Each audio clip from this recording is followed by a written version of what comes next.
मेरे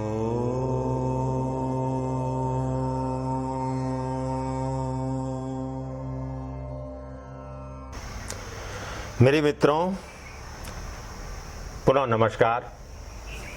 आज का विषय हमारे प्रिय मित्र हैं, उन्होंने प्रश्न किया है कि शनिदेव के बारे में आप क्या जानते हैं। क्या शनि का मात्र छल्ला धारण करने से, या उसका धातु धारण करने से, या उसका नग धारण करने से हमें साढ़े साती ढैया आदि में कुछ राहत मिल सकती है। मित्रों, मेरे इस विषय में एक बहुत अच्छी जो है बात है, एक ध्यान देने वाली बात है। सबसे पहले तो बहुत सारे लोगों ने ये प्रचलन कर रखा है कि काले घोड़े की नाल ही चाहिए। अब काले घोड़े की नाल, मेरे को तो आज तक जल सेना, थल सेना और वायु सेना के जो अस्तबल हैं उनमें काले घोड़े बहुत कम नजर आए हैं। ये सत्यता है, आप माने न माने। भगवान भला करे आप सबका। बाई चांस काले घोड़ा एक, अगर कहीं एक या दो या चार 10 मिल भी गए तो आपको काले घोड़े की नाल क्यों देंगे। और बाई चांस आपको दिए भी दी तो वो नाल किस ढंग से बढ़नी चाहिए, किस उंगली में डलनी चाहिए, ताकि आपका कार्य सिद्ध हो।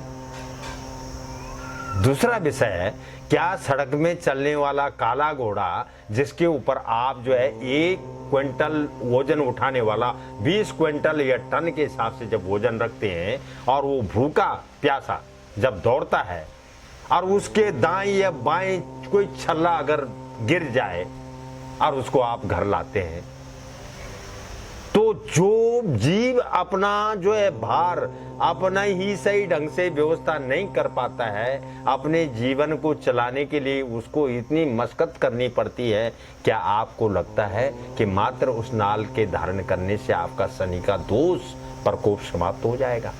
संभव नहीं है।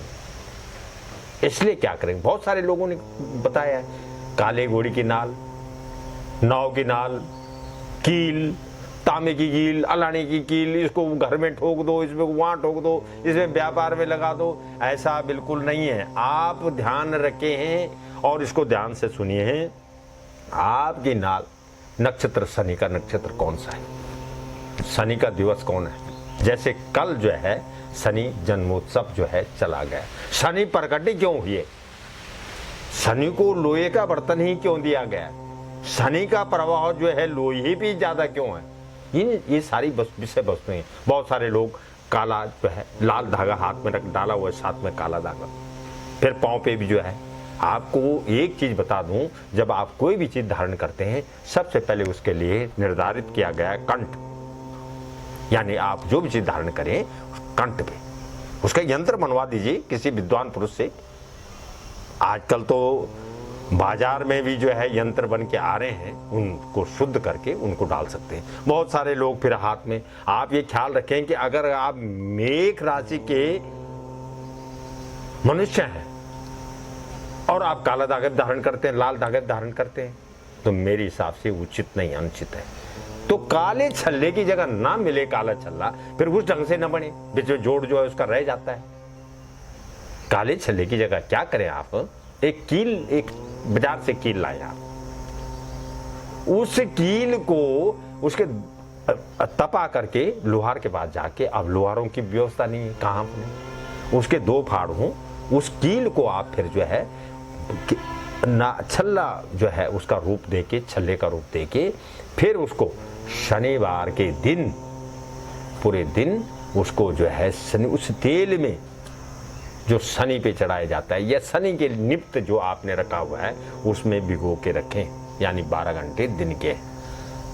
रात्रि के समय उस नाल को लें, गंध, अक्षत, धूप और दीप के द्वारा पुनः उसका शुद्धिकरण करें, और शुद्धिकरण करने के बाद ये देख लें कि उसमें वज्र योग ना हो, उसमें वैदर्थ योग ना हो, उसमें कोई ऐसा योग ना हो जो आपके शरीर को घात लगा सके।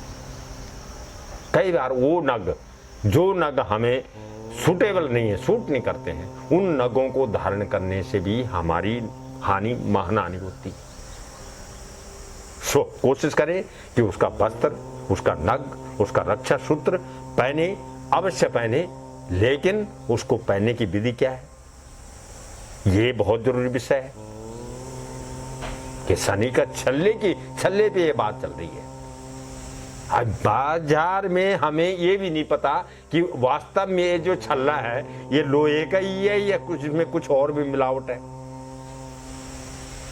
इन विषय वस्तुओं पे ध्यान दें और ये सब चीजें अब धीरे धीरे परमात्मा की दया से, शनिदेव की दया से हमारे पास उपलब्ध हो रहे हैं। हम अपने स्वयं बना रहे हैं। इसको हम 1-2 हफ्ते में तैयार करके जो है अपने बाजार में डाल देंगे कि ताकि सबका कल्याण हो।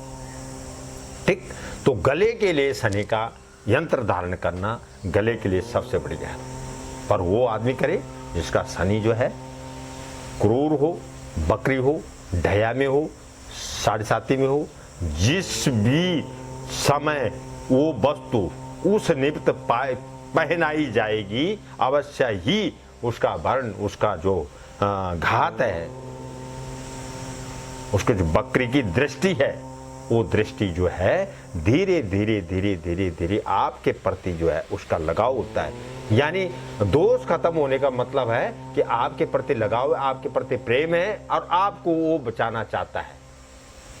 ये छल्ले का प्रभाव है। तो सो बाजार से बने हुए अशुद्ध छल्ले और बे मतलब के गले में, हाथों में, पाँव में ये छल्ले न डालें, इससे शनि का प्रकोप और भी बढ़ता है।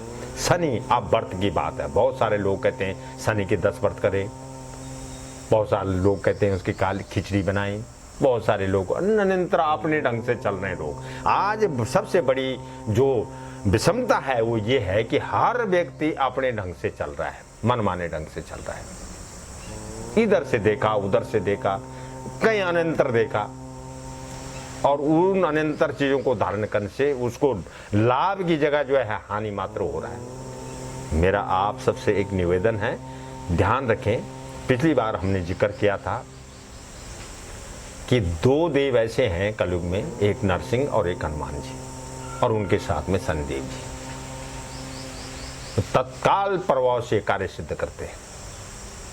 आप जब भी पुस्तक ले, मैं गीता प्रेस का बहुत बहुत आभारी हूं। गीता प्रेस की जितनी भी पुस्तकें हैं वो भारत ने विश्व में शुद्धिकरण का एक जो है उदाहरण है। आप कोई किताब पढ़ रहे हैं या आप कहीं भी देख रहे हैं, उसमें शुद्धिकरण होना अति आवश्यक है। अगर शुद्धिकरण आप नहीं करेंगे तो मंत्र का जो उच्चारण है वो गलत हो जाएगा।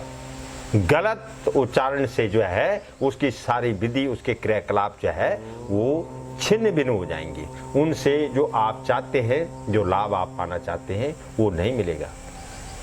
तो शनिदेव के लिए आप शनि का व्रत लीजिए, उद्यापन कीजिए बराबर। तेल के द्वारा उनका अर्चन और पूजन होता है। काला उनका कपड़ा है, काला ही खरबूजा जो है उनका जो है भोजन है, अंगूर उनके भोजन है, जामुन उनका फल है, काला उनका वस्त्र है, लोहे की सीख यानी लोहे का जो है त्रिशूल उनका अस्त्र है, लोहे की खटक उनका अस्त्र है। इन चीजों को मद्देनजर रखें। आपको शनिदेव हमेशा जो कोई जरूर नहीं, एक चीज ख्याल रखें, बकरी दृष्टि में कौन से घर में शनि बकरी है ये भी ख्याल रखें। अगर आपका लग्नेश शनि है और उसके सामने कौन सा ग्रह है, कौन सा ग्रह है, चलन में है, अचलन में है, स्थिर है, अनिस्थिर है, उसका क्या भाव है शनि से, ये सारी चीजें देख के तब ये चीजें पहनाई जाती हैं। मन मर्जी के कार्य से मात्र हानि के अलावा आज तक किसी को भी कोई लाभ नहीं हुआ। शनिदेव के लिए शनि की माता छाया को, शनि के पिता को, उनको नमस्कार करते हुए, उनकी भगनी को नमस्कार करते, शनि धर्मराज, यमराज और चित्रगुप्त पितरों को नमस्कार करते हुए उनके लिए खिचड़ी बनाइए, शाम के टाइम पे वो दीजिए, दीपक दीजिए, गंध दीजिए, अक्षत दीजिए, फल दीजिए, फूल दीजिए, वस्त्र दीजिए।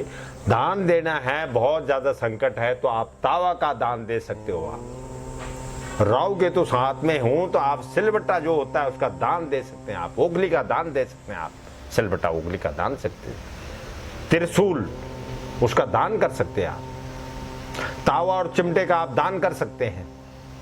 लेकिन ध्यान रहे वहां पर जो उस चीज को प्राप्त करने वाला उसका जो है सेवक है, क्या वास्तव में वो सेवक है या कोई लुटेरा तो नहीं है कि आपका दिया हुआ दान कहीं और लूट में चला जाए। इस चीज का भी ख्याल रखें। और बहुत सारे लोग ये करते हैं, खिचड़ी तो बना लेते हैं शनिदेव के लिए, लेकिन अपने आप नहीं खाते हैं। आप जिस प्रसाद को देवताओं के प्रति, ग्रह के प्रति भोग के रूप में दे रहे हैं, ध्यान रखिए उसमें से थोड़ा सा भोग लेके आप प्रसाद के रूप में उसको भी ग्रहण करें। क्योंकि प्रसाद जो है प्रमनि परमात्मा, समनि साक्षात और दमनि ददाति, प्रसाद स्वयं परमात्मा देने वाले हैं, उनका अनादर न कीजिए। प्रसाद नहीं लेने से भी आपके ऊपर एक कोप जो है खड़ा हो जाता है। तो मेरे मित्रों, मैं समझता हूँ इसका जो है प्रथम, जो हमने इसकी प्रथम कड़ी पे इसके शनिदेव के बारे में विवेचन किया है, चिंतन मनन और अध्ययन किया है, या आप जो कुछ भी आपको बताया है उस पर आप ध्यान दीजिए, करिए। भगवान शनिदेव आपकी कृपा, आपके ऊपर कृपा दृष्टि बनाए रखेंगे, आपको आशीर्वाद देंगे, आप चिरंजीवी रहे, दीर्घजीवी रहे और सर्वत्र कल्याणकार रहें। इन्हीं शब्दों के साथ आज का विषय हम समाप्त करने जा रहे हैं। आपको नमस्कार, प्रणाम, जय श्री राम। बगला मुखी को नमस्कार करते हुए उनको प्रणाम करता हूँ। आप सबको नमस्कार और धन्यवाद, प्रणाम और नमस्कार।